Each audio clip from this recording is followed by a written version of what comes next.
বাংলাদেশের প্রশাসনিক ইতিহাসে আজ রচিত হলো এক অবিস্মরণীয় অধ্যায়। দীর্ঘ প্রতীক্ষার পরিসমাপ্তি ঘটিয়ে নবম জাতীয় বেতন কাঠামোর চূড়ান্ত সুপারিশমালা আজ প্রস্তুত হয়েছে।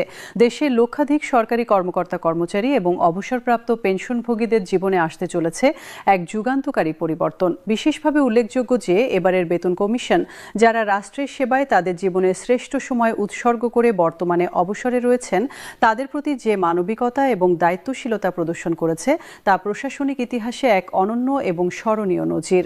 আজকের এই সংবাদ কেবল একটি নীতিগত সিদ্ধান্ত নয়, বরং এটি লক্ষ লক্ষ মানুষের জীবনে বাস্তব উন্নতি এবং মর্যাদার পথ প্রশস্ত করবে।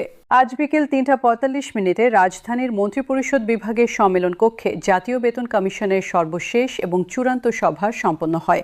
কমিশনের চেয়ারম্যানের সভাপতিত্বে পরিচালিত এই ঐতিহাসিক বৈঠকে নবম জাতীয় বেতন স্কেলের সকল সুপারিশ বিস্তারিতভাবে পর্যালোচনা করে চূড়ান্ত অনুমোদন প্রদান করা হয়। এটিই ছিল কমিশনের দায়িত্ব শেষ করার আনুষ্ঠানিক সভা।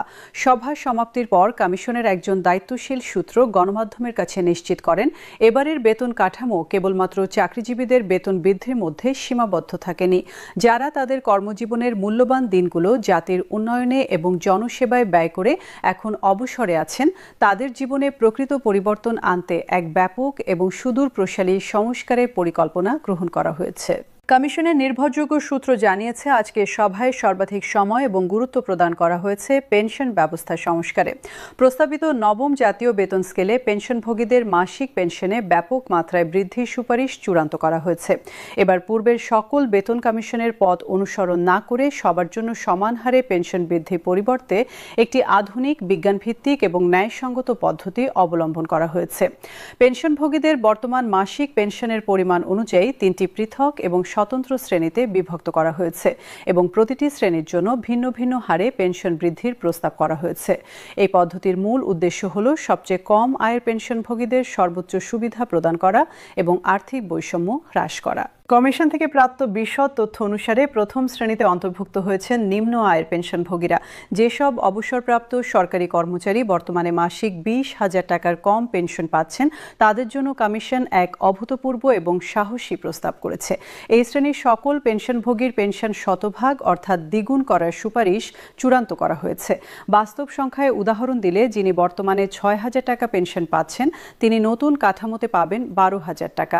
যিনি 9,500 টাকা পান তিনি পাবেন 19,000 টাকা। যিনি 14,000 টাকা পান তার পেনশন হবে 28,000 টাকা। যিনি 18,000 টাকা পান তিনি পাবেন 36,000 টাকা।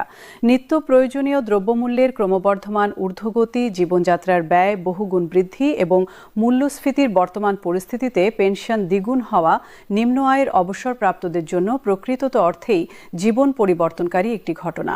বর্তমানে অসংখ্য পেনশনভোগী অত্যন্ত সীমিত এবং অপর্যাপ্ত পেনশনে তাদের দৈনন্দিন খাদ্য, অপরিহার্য ওষুধপত্র এবং পরিবারের মৌলিক প্রয়োজন পূরণ করতে অবর্ণনীয় কষ্ট সহ্য করছেন। এই বৃদ্ধি তাদের জীবনে প্রকৃত স্বস্তি, মর্যাদা এবং আত্মসম্মান বোধ ফিরিয়ে আনবে। দ্বিতীয় শ্রেণীতে স্থান পেয়েছেন মধ্যম আয়ের পেনশনভোগীরা, যারা বর্তমানে মাসিক 20,000 টাকা থেকে 40,000 টাকার মধ্যে পেনশন পান। তাদের ক্ষেত্রে 75% পেনশন বৃদ্ধির সুপারিশ গৃহীত হয়েছে। সংখ্যায় ব্যাখ্যা করলে, যিনি বর্তমানে 20,500 টাকা পেনশন পান তিনি অতিরিক্ত পাবেন 15,375 টাকা এবং মোট পেনশন হবে 35,875 টাকা। যিনি 25,500 টাকা পান তিনি পাবেন মোট 44,620 টাকা। যিনি 30,500 টাকা পান তার মোট পেনশন হবে 53,375 টাকা। যিনি 35,000 টাকা পান তিনি পাবেন 61,250 টাকা। যিনি 39,000 টাকা পান তার মোট পেনশন হবে 68,250 টাকা। এই উল্লেখযোগ্য বৃদ্ধি মধ্যবিত্ত শ্রেণীর পেনশনভোগীদের জীবনমান সংরক্ষণ করবে এবং তাদের পরিবারের শিক্ষা, চিকিৎসা, বাসস্থান, রক্ষণাবেক্ষণ এবং সামাজিক দায়িত্ব পালনে গুরুত্বপূর্ণ ভূমিকা রাখবে।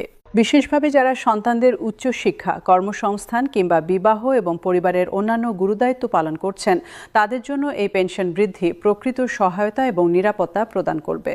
তৃতীয় শ্রেণীতে অন্তর্ভুক্ত হয়েছেন উচ্চ আয়ের পেনশনভোগীরা, যারা মাসিক 40,000 টাকার ঊর্ধ্বে পেনশন পান। তাদের ক্ষেত্রে 55% পেনশন বৃদ্ধির প্রস্তাব করা হয়েছে। শতাংশের হিসাবে এটি পূর্ববর্তী 2 শ্রেণীর চেয়ে কম হলেও প্রকৃত আর্থিক পরিমাণে এটি একটি উল্লেখযোগ্য এবং তাৎপর্যপূর্ণ বৃদ্ধি।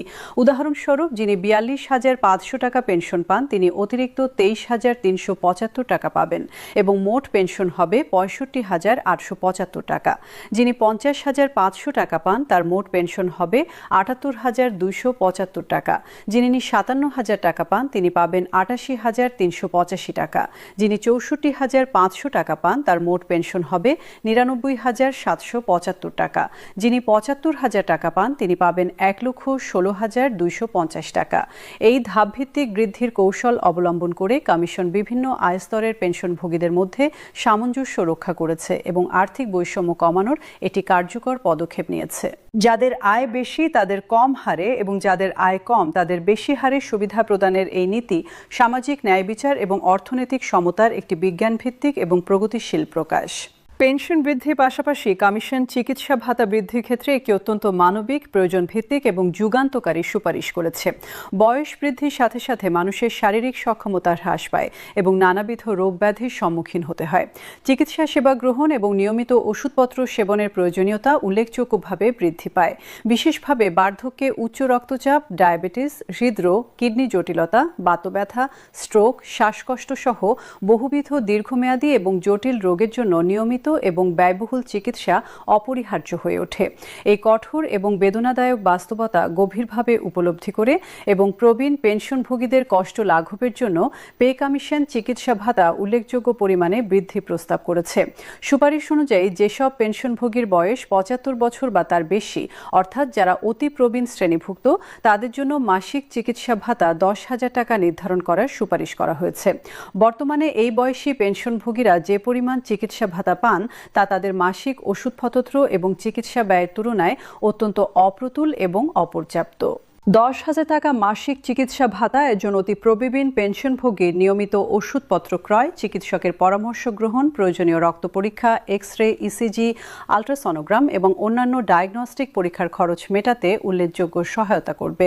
অপরদিকে যেসব পেনশনভোগীর বয়স ৫৫ বছরের কম অথবা যারা পারিবারিক পেনশনের আওতাভুক্ত কিংবা সম্প্রতি অবসরে গেছেন তাদের জন্য চিকিৎসা ভাতা ৫,০০০ টাকা নির্ধারণের সুপারিশ করা হয়েছে। এভাবে চিকিৎসা ভাতা নির্ধারণের ক্ষেত্রে বয়স এবং স্বাস্থ্য সেবার প্রয়োজনীয়তার তীব্রতার ভিত্তিতে একটি যৌক্তিক এবং বিজ্ঞানসম্মত পার্থক্য বজায় রাখা হয়েছে। সাধারণভাবে তরুণ বা মধ্যবয়সী পেনশনভোগীদের তুলনায় অতি প্রবীণদের চিকিৎসা ব্যয় অনেক বেশি হয় বলেই এই ধরনের শ্রেণী বিভাজন করা হয়েছে। যদি সরকার এই সুপারিশগুলো চূড়ান্তভাবে অনুমোদন করে এবং সময়মতো বাস্তবায়ন করে, তাহলে বাংলাদেশের পেনশনভোগীরা তাদের জীবনে প্রথমবারের মতো অনুভব করবেন যে রাষ্ট্র তাদের প্রকৃত সমস্যা, বাস্তব চাহিদা এবং জীবনযাত্রার কষ্টকে গুরুত্বের সাথে বিবেচনা করেছে এবং সমাধানের কার্যকর পথ নির্ধারণ করেছে। প্রশাসনিক বিশেষজ্ঞ, অর্থনীতিবিদ, সমাজবিজ্ঞানী এবং নীতি গবেষকদের সর্বসম্মত মতামত অনুযায়ী অবসরপ্রাপ্ত সরকারি কর্মচারীদের কল্যাণে এত ব্যাপক পরিসরের সংস্কার এবং এত উদার ও মানবিক সুবিধা প্রদানের প্রস্তাব এর পূর্বে কোনো জাতীয় বেতন কমিশন করতে পারেনি। স্বাধীনতা পরবর্তী বাংলাদেশে এ পর্যন্ত ৮টি জাতীয় বেতন স্কেল প্রণয়ন এবং বাস্তবায়ন করা হয়েছে, কিন্তু নবম বেতন স্কেল অবসরপ্রাপ্তদের প্রতি সবচেয়ে বেশি সংবেদনশীল, সহানুভূতিশীল, দায়িত্বশীল এবং কল্যাণমুখী বলে ব্যাপকভাবে স্বীকৃত এবং প্রশংসিত হচ্ছে। যারা তাদের কর্মজীবনের প্রতিটি দিন, প্রতিটি মুহূর্ত জাতির উন্নয়নে, রাষ্ট্র পরিচালনায়, জনসেবায় এবং দেশ গড়ার মহান লক্ষ্যে নিয়োজিত থেকে নিরলসভাবে কাজ করেছেন, তাদের বার্ধক্যে সম্মানজনক, মর্যাদাপূর্ণ, স্বাচ্ছন্দ্যময় এবং নিরাপদ জীবনযাপন নিশ্চিত করা রাষ্ট্রের সাংবিধানিক, নৈতিক এবং মানবিক দায়িত্ব। জাতীয় বেতন কমিশনের এই সুপারিশমালা সেই দায়িত্ব পালনের এক সুস্পষ্ট, প্রশংসনীয় এবং অনুকরণীয়